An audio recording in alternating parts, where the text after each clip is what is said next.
Woke supremacy Behind the news. scenes inside the U.S. intelligence community in the wake of this FBI search of the former president's West Palm Beach residence. According to this letter to Congress from the DNI, this is the person who oversees the 18 intelligence components inside the U.S. government. They are now conducting a damage assessment. I'll read you part of that letter that was obtained by our colleague Jeremy Herb. The DNI says that the Department of Justice and her office are working together to facilitate a classification review of relevant materials. ODNI will also lead an intelligence community assessment of the potential risk to national security that would result from the disclosure of the relevant documents. And just to remind viewers what was found inside that residence, according to this FBI search warrant affidavit, they found documents pertaining to the U.S. government's control of human source intelligence. You know, I can tell you, having worked in intelligence before overseas, doing joint debriefings with CIA of sources, when you gather information from someone and put that in a cable and press send, you pray that that information will be tightly controlled and responsibly handled by everyone who touches that document. So here, obviously, the question is, why would the former president have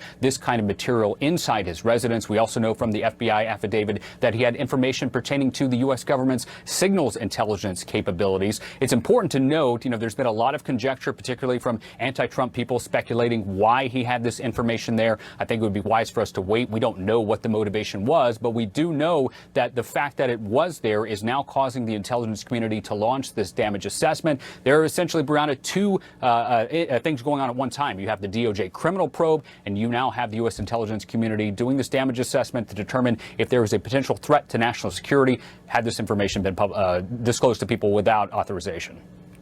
All right, Josh, and we'll certainly await that. Josh Campbell, thank you for that report. Thanks. Senator Lindsey Graham says people would take to the streets if former President Trump is indicted for mishandling classified documents. If there's a prosecution of Donald Trump for mishandling classified information after the Clinton debacle, which you presided over and did a hell of a good job, there'll be riots in the streets. With us now, CNN political commentator and host of CNN's Smerconish, Michael Smerconish. Michael, great to see you. Mary McCord, who was on with Brianna earlier this morning, said when she heard that, it sounded to her like an implicit threat. What do you hear there? Well, I heard him say that there's a perception of a double standard. I think there is a perception of a double standard that was fueled in part by Mark Zuckerberg in the last couple of days, talking about how Facebook was approached by the FBI in the 11th hour of the last campaign, saying be on the lookout for Russian misinformation or disinformation. Whether these are apples and apples, we can debate, but there is a perception that when it was Hillary, when it was Hunter Biden, it gets handled differently than when it's Donald Trump. So I'm worried about what Lindsey Graham is saying.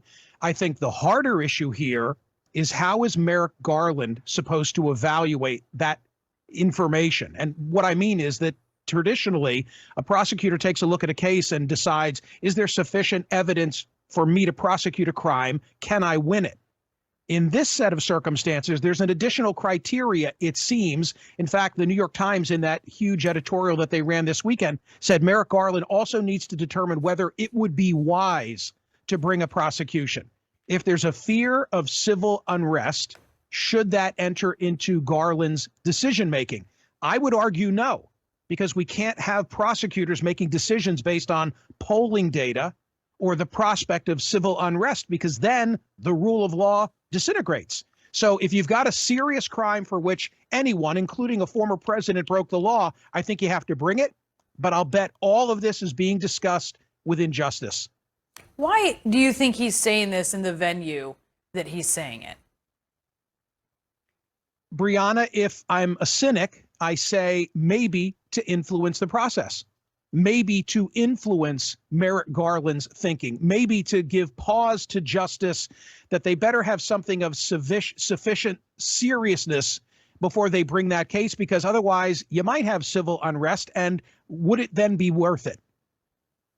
It's interesting, Michael, and you brought up the New York Times editorial over the weekend, which talks about, it leans into the idea that perhaps Donald Trump, if there is evidence, should be prosecuted. One of the arguments that they make is just what you said there, which is that if there is evidence of a crime and you do not prosecute it, does that open the door then for this type of law breaking in perpetuity? What's to keep other people in similar conditions from doing the exact same thing or worse?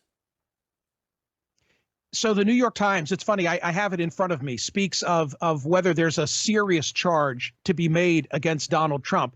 The Wall Street Journal, coming at it from a different end of the political spectrum, speaks of the need for there to be something bigger than the mishandling of documents.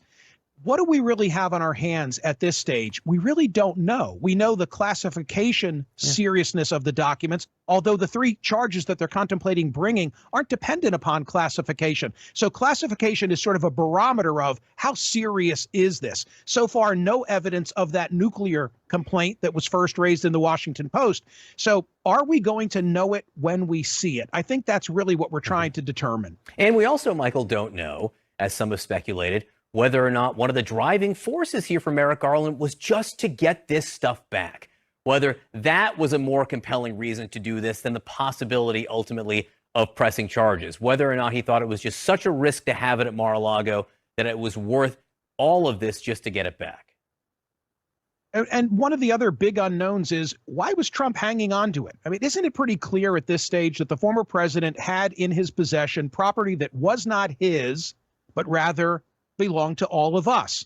So why, when he was requested to hand it over, when there was a visit, when there was this communication back and forth, not all of which we've seen, why did he persist in holding on to it? We don't know the answer to that question.